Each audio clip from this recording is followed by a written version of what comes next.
ایک علاقے میں ایک حکیم صاحب رہتے تھے اور اس حکیم صاحب کا انداز یہ ہوتا تھا کہ جیسے ہی وہ اپنے دواخانہ جانے لگتے تو اپنی بیوی سے کہتے کہ آج کے دن تمہیں جو جو چیزیں درکار ہیں وہ ایک پرچے پر لکھ کر دے دو۔ اس کی اہلیہ وہ تمام چیزیں لکھ کر ان کو وہ چٹ تھما دیتی۔ وہ جاتے اور اپنے دواخانہ پر پہنچ کر جب وہ پرچہ سامنے رکھتے تو پھر ان کے سامنے ان کی قیمتوں کو لکھ دیتے اور ٹوٹل کرنے کے بعد وہ یہ کہتے، یا اللہ، میں ان اخراجات کی وجہ سے آج اس جگہ موجود ہوں اور تیری عبادت چھوڑ کر ہی اس لیے آیا ہوں کہ میرے گھر کے یہ اخراجات پورے ہوں، اور جیسے ہی یہ میری ضرورت پوری ہوگی میں اپنے اس دکان کو بند کر کے دوبارہ تیری عبادت میں مشغول ہونے کے لیے چلا جاؤں گا۔ یہ معاملہ اس کا چلتا رہا۔ ایک دن تو عجیب ہی معاملہ ہوا کہ جب دواخانہ پہنچے، پرچے کو سامنے رکھا، چٹ کو دیکھتے جا رہے ہیں، کہیں دودھ اور چینی اور گھر کے دیگر ضروریات کا تذکرہ ہے،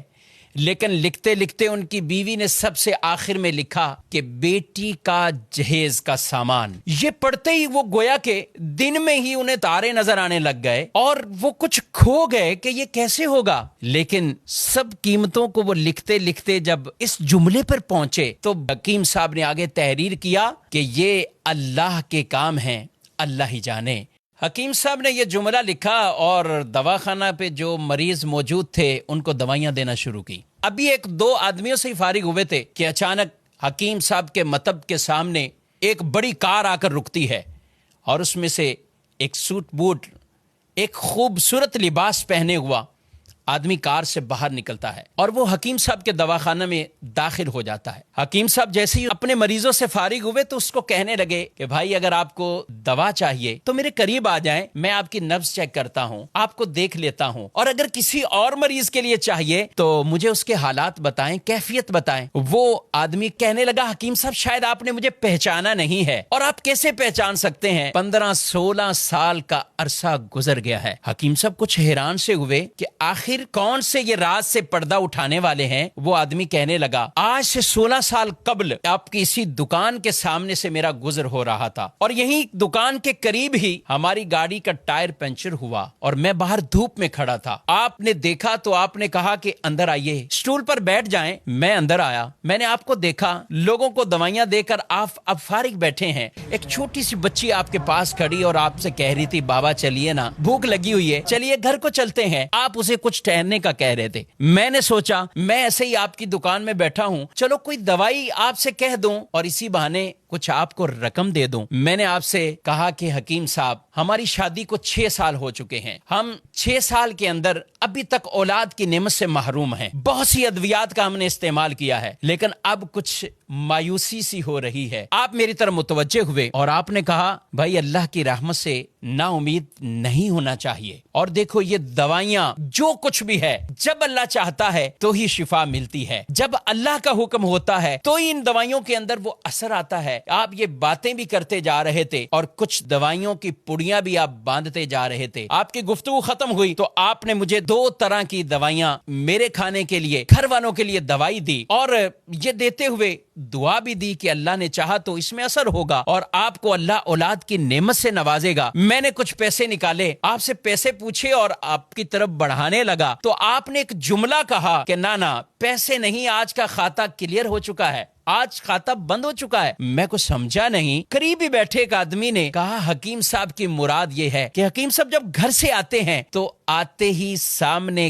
گھر کی ضروریات کی چٹ کو رکھتے ہیں، جتنے پیسوں کی ضرورت ہو تو پھر وہ کمانے کی صورت میں اپنی دکان کو بند کرتے ہیں اور گھر کو روانہ ہو جاتے ہیں۔ بڑے نیک سیرت حکیم ہیں اور اللہ کی عبادت میں مشغول ہو جاتے ہیں۔ میں کچھ حیران سا رہ گیا اور دل ہی دل میں شرمندہ ہو رہا تھا کہ میں کیسا انسان ہوں کہ سوچ رہا تھا کہ شاید یہ میرا بیٹھنا ان پر بوجھ لگ رہا ہے اور یہ کتنے عظیم اور نیک انسان ہیں۔ وہ شخص حکیم صاحب کی باتیں سن کر دل ہی دل میں کہہ رہا ہے کہ میرے شک شبے یقین میں بدل چکے ہیں اور اس دوائی میں ضرور ہمارے لیے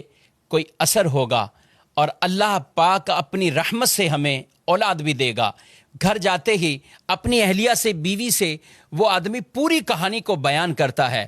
اس کی بیوی نے اسے کہا کہ ضرور وہ اللہ کا کوئی نیک بندہ ہے، وہ نیک انسان ہے، اس کی دی ہوئی اس دوائی کے اندر ضرور ہمارے لیے اثر ہوگا، کیوں نہ ہو یقینی کیفیت کے ساتھ ہم اسے استعمال کریں۔ کہاں ہم استعمال کرتے رہے۔ الحمدللہ اس وقت میں 3 بچوں کا والد ہوں اور یہ ہمارے لیے انتہائی خوشی کے لمحات ہیں۔ ہم آپ کو بہت دعاؤں میں یاد رکھتے ہیں اور جب بھی پاکستان آتا ہوں کوشش ہوتی کہ آپ سے ملاقات ہو جائے۔ آپ کے دواخانہ پہ جب بھی آیا ہوں پتہ یہی چلا ہے کہ آپ گھر کو جا چکے ہیں، اور کل ہی کسی نے بتایا حکیم صاحب کو ملنا ہے تو صبح 9 بجے آ جائیے۔ حکیم صاحب آج میں اسی وجہ سے 9 بجے ہی آ گیا ہوں، اور معاملہ یہ ہے کہ میں اور میری پوری فیملی ہم سارے انگلینڈ میں شفٹ ہو چکے ہیں۔ میری ایک بہن اور ان کی ایک بیٹی جو کہ یہیں پاکستان میں رہتے ہیں، اور میں اپنی بھانجی کی شادی کے سلسلے میں پاکستان آیا ہوا تھا، اور اسی بھانجی کی تمام تر شادی کے اخراجات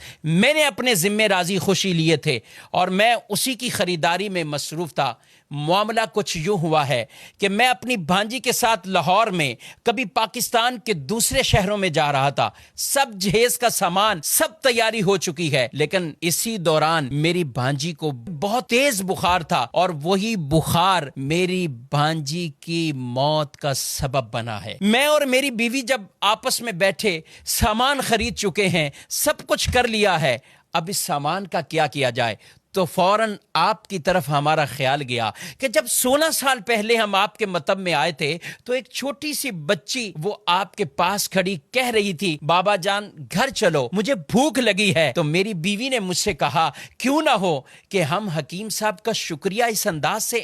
ادا کر دیں کہ یہ سارا بھانجی کا جو جہیز کا سامان ہے یہ حکیم صاحب کہ گھر پہ پہنچا دیں۔ اور وہ ساتھ کہنے لگے کہ آپ نے مجھے اس بات سے منع نہیں کرنا ہے، رد نہیں کرنا، ہم بڑی امیدوں سے آپ کے پاس آئے ہیں، یہ سامان آپ کی بیٹی کے لیے ہم بطور گفٹ لے کر آئے ہیں۔ بس وہ کیا باتیں بتا رہے تھے کہ حکیم صاحب کی آنکھوں سے آنسو جاری ہو گئے، وہ روتے ہوئے، اور انہوں نے وہ چٹ نکالی اور وہ چٹ اور وہ پرچہ اس آدمی کے سامنے رکھا اور کہا بھائی محمد علی یہ دیکھو آج کے ہی دن میری بیوی نے گھر کے سودا سلف اور سامان کے ساتھ آخر میں بیٹی کے جہیز کا سامان بھی لکھا، اور میں نے دیکھو آگے کیا لکھا ہے، یہ اللہ کا کام ہے، اللہ جانے، اللہ بہتر سبب بنانے والا ہے۔ میں نے آگے یہ جملہ لکھ کر یہ معاملہ یہی کلوز کر دیا تھا، مگر میرے رب کی رحمت اور شان کریمی آپ دیکھیے کہ میں یہاں سے اٹھا نہیں ہوں، میرے رب نے اس چیز کا اہتمام کر دیا ہے۔ حکیم صاحب کہنے لگے محمد علی صاحب آپ کی بھانجی کا